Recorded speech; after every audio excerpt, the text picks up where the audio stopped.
When a billionaire was seen tossing a heavy black bag into a dumpster late at night, nobody thought much of it. But moments later, a curious French bulldog wandered over, and what he found left everyone speechless. This isn't just a story about wealth and power.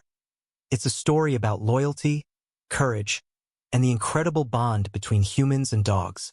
Before we begin, make sure to subscribe to the channel, like this video, and turn on notifications so you never miss more inspiring stories like this one. The streets of Harbor Point were unusually quiet that evening. A thin fog hung low, blurring the glow of the streetlights. Just outside the towering gates of a private estate, a sleek black limousine pulled up beside an alley. Out stepped a tall man in an expensive tailored suit, Victor Harland, one of the city's most powerful billionaires. Without a word, he dragged a large black trash bag from the trunk, its weight making his arms strain slightly, and hurled it into a rusted dumpster.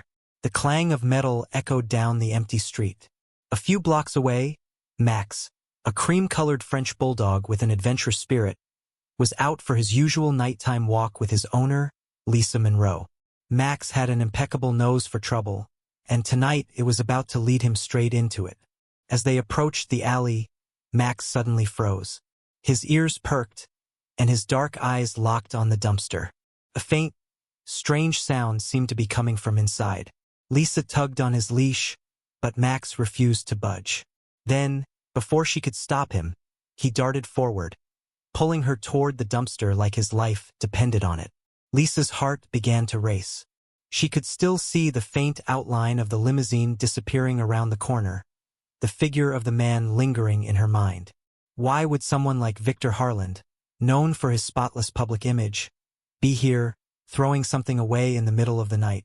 Max's small frame trembled as he placed his front paws against the cold metal of the dumpster, sniffing frantically. His tail was rigid, his body tense. Lisa knew that look. Something was wrong. Then came the moment that made her own breath hitch. From inside the bag, barely audible over the hum of the street, came a sound. Not garbage shifting, not metal scraping. It was a whimper. Lisa's pulse quickened as she stared at the dumpster, the faint whimpering becoming clearer now that she stood still. Max pawed at the edge, his nails scraping against the metal, his little body shaking with urgency. Okay, buddy, I hear it too," she whispered, her voice tight with worry. With a deep breath, Lisa pushed the heavy lid open. The hinges creaked, releasing a wave of damp, metallic air. Inside, her eyes landed on the black trash bag Victor had tossed minutes earlier. It shifted slightly. Lisa's stomach knotted. She reached for the bag, hesitating for a split second as thoughts raced through her mind. Was it dangerous? Was she about to find something she could never unsee?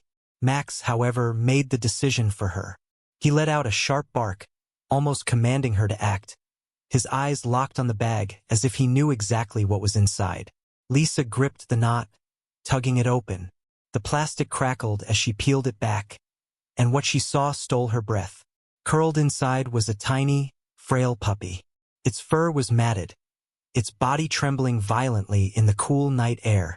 Its breathing was shallow, and a piece of rope hung loosely from its neck, as if it had been bound. Lisa's eyes burned with sudden anger and disbelief.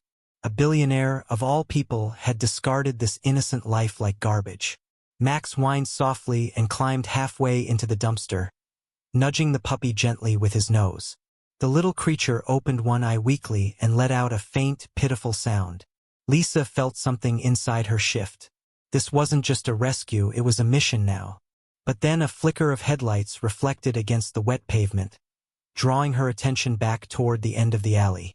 The same limousine. It was coming back. Lisa's heart pounded as the sleek black limousine rolled slowly back into view. Its tinted windows reflected the faint glow of the street lamps, hiding the expression of whoever was inside.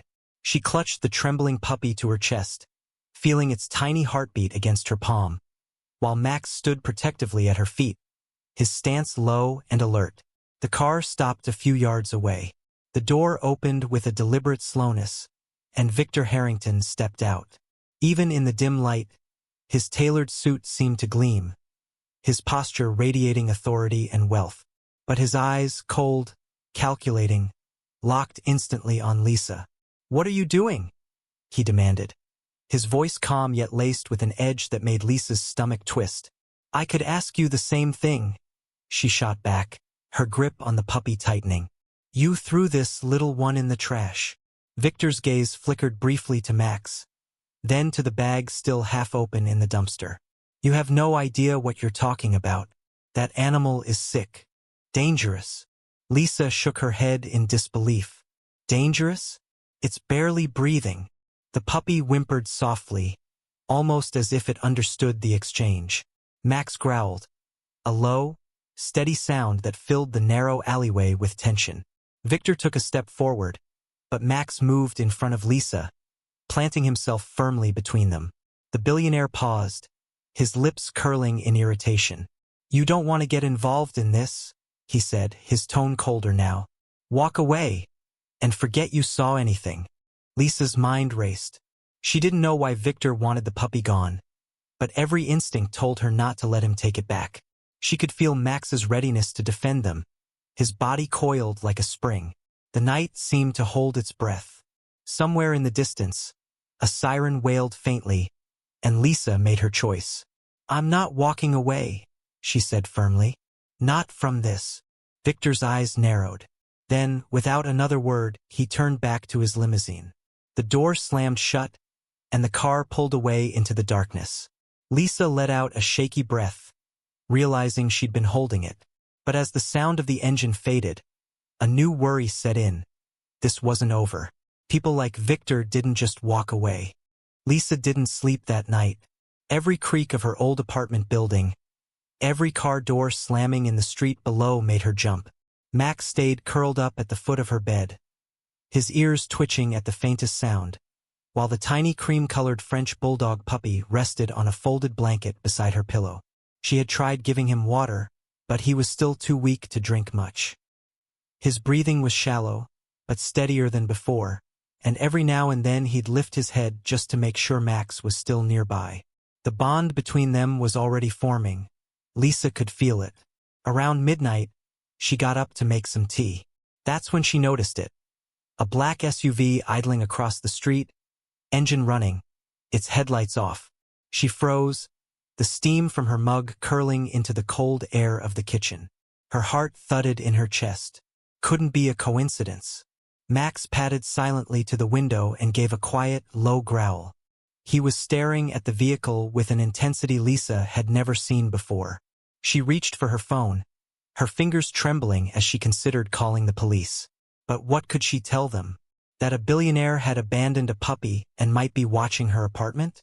Without proof, it would sound insane. Suddenly, the SUV's headlights flickered on. It didn't drive away. It inched forward, stopping directly in front of her building. Lisa backed away from the window, pulling the curtain shut. She felt a rush of adrenaline, fight or flight. She had to protect the puppy. She had to protect Max. She grabbed her coat, slid the puppy into a soft sling against her chest, and clipped Max's leash. "We're leaving," she whispered, though she wasn't sure where they'd go.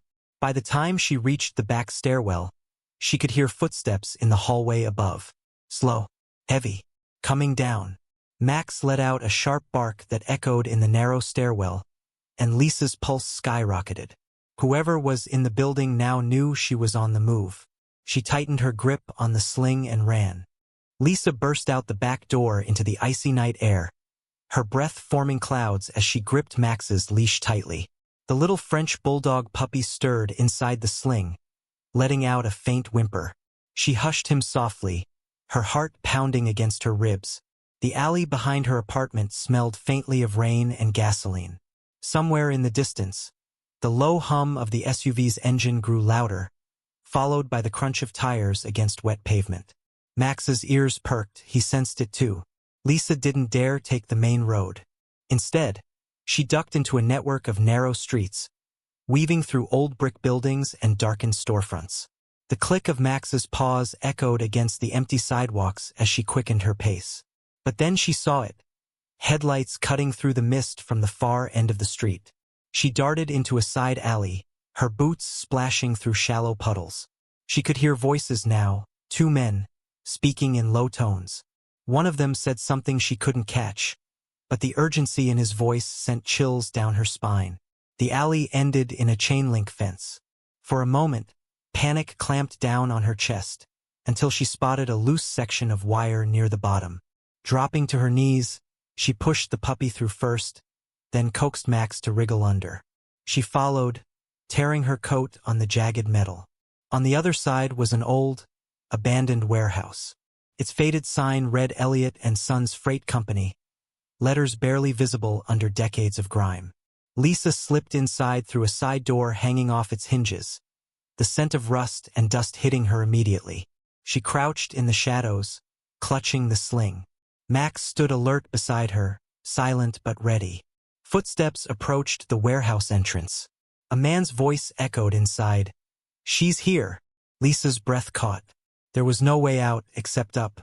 She spotted an old iron staircase and moved quickly, the metal groaning under her weight.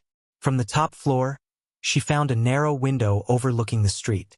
Far below, the black SUV idled, and beside it stood a tall figure in a long coat. Victor. Even from here, she could see the glint of his watch as he raised a phone to his ear. She didn't know why he wanted the puppy back so badly, but she knew one thing. She wasn't giving him up. Lisa pressed her back against the cold wall, clutching the sling tighter as the puppy shifted and whimpered. Max kept his eyes locked on the men below, his little body tense. The warehouse air was thick with dust, and the faint rattle of a loose window pane filled the silence between footsteps. From her vantage point, she watched Victor pace beside the SUV, his breath visible in the frigid air. He was speaking into his phone, his tone sharp and impatient. Then she caught fragments of his words. "Has the microchip? Not just any dog." Lisa's pulse quickened. Microchip? She thought of the black bag she'd seen him toss into the dumpster, the puppy inside. It didn't make sense. If the dog was valuable, why abandon him in the first place? Below, one of Victor's men walked into the warehouse, a flashlight beam slicing through the gloom. The light danced across rusted machinery, broken pallets, and old crates. It stopped just short of the staircase where Lisa crouched. She pressed herself lower, holding her breath. Max let out a low growl. Lisa quickly put a hand on his back, whispering softly, "Not now, boy." Through the broken window across the room, she noticed something. Faint blue and red flashes reflecting off the wet pavement outside. Police. Her chest tightened. How had they found them? She didn't have time to wonder. The man with the flashlight turned his head toward the commotion outside and muttered something into his radio. Victor's voice rose suddenly, frustration bleeding through every word.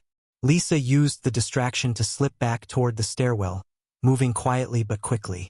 Every creak of metal under her feet felt like an alarm bell. She made her way down to the ground floor, hugging the shadows until she reached the side door.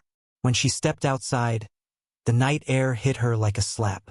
Across the street, two police officers were speaking to a bystander, their patrol car parked at an angle. She hesitated. Going to them might mean safety, or it could hand the puppy back to Victor if he had some legal claim. She glanced down at the little cream-colored French bulldog, his big round eyes blinking up at her as if asking what they should do. That was all she needed. She took a deep breath, crossed the street, and approached the officers. But before she could speak, a voice boomed from behind. "Lisa, step away from them." It was Victor, and now everyone on the street was watching. Lisa froze, her heart pounding so hard she could hear it in her ears. The officers turned toward the booming voice, their hands instinctively hovering near their holsters. Victor strode forward, his expensive overcoat flaring behind him, eyes fixed on the puppy in Lisa's arms.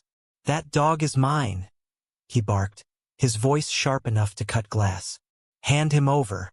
Now." Lisa tightened her grip on the trembling French bulldog, feeling the rapid thump of his tiny heartbeat against her chest. "He was in a trash bag," she shot back, her voice shaking but resolute. "You left him to die." Victor's jaw tightened. "You have no idea what you're talking about." He reached into his pocket, pulling out a sleek leather wallet and flashing a series of papers at the officers. Proof of ownership. He's worth more than you'll ever make in your life. One of the officers took the papers, scanning them under the dim streetlight. The other stepped slightly in front of Lisa, protective but cautious. "Sir," the officer said slowly, "these documents say nothing about the dog's current condition, or why someone would report hearing yelps from a dumpster." Victor's eyes flickered, just for a second, but it was enough for Lisa to sense weakness. "Because," she said, her voice gaining strength, "he's not just some expensive dog. He has a microchip linked to evidence you don't want anyone to find." The crowd that had gathered murmured in confusion. Victor's face paled. The officer holding the papers turned his attention fully to the billionaire. "Is that true?" "I want my lawyer," Victor snapped. But it was too late. Another police unit pulled up, and a plainclothes detective stepped out, holding a tablet. "We've confirmed it," the detective said. "The chip's registry matches data from the missing persons case. That dog was used to smuggle the drive containing evidence." Lisa felt the puppy snuggle closer into her coat, as if finally sensing safety. Victor was placed in handcuffs, his angry protests fading into the background. The detective turned to Lisa, a small smile softening his face. "Looks like this little guy just helped crack a case we've been chasing for months. And from what I've seen, he's much better off with you." Lisa's throat tightened. She looked down at the cream-colored French bulldog, who gazed back at her with those trusting, soulful eyes. She bent down and whispered, "You're safe now, Max. We're going home." The city lights reflected in the wet pavement as they walked away together. One woman, one dog, and a bond forged from danger, courage, and an unspoken promise to never let go. If this story touched your heart, don't keep it to yourself. Hit the like button, subscribe to the channel, and turn on notifications so you never miss another inspiring tale. And please, share this video with friends and family so they too can feel the emotion, courage, and hope that stories like this bring. Together, we can spread messages that make the world a little brighter.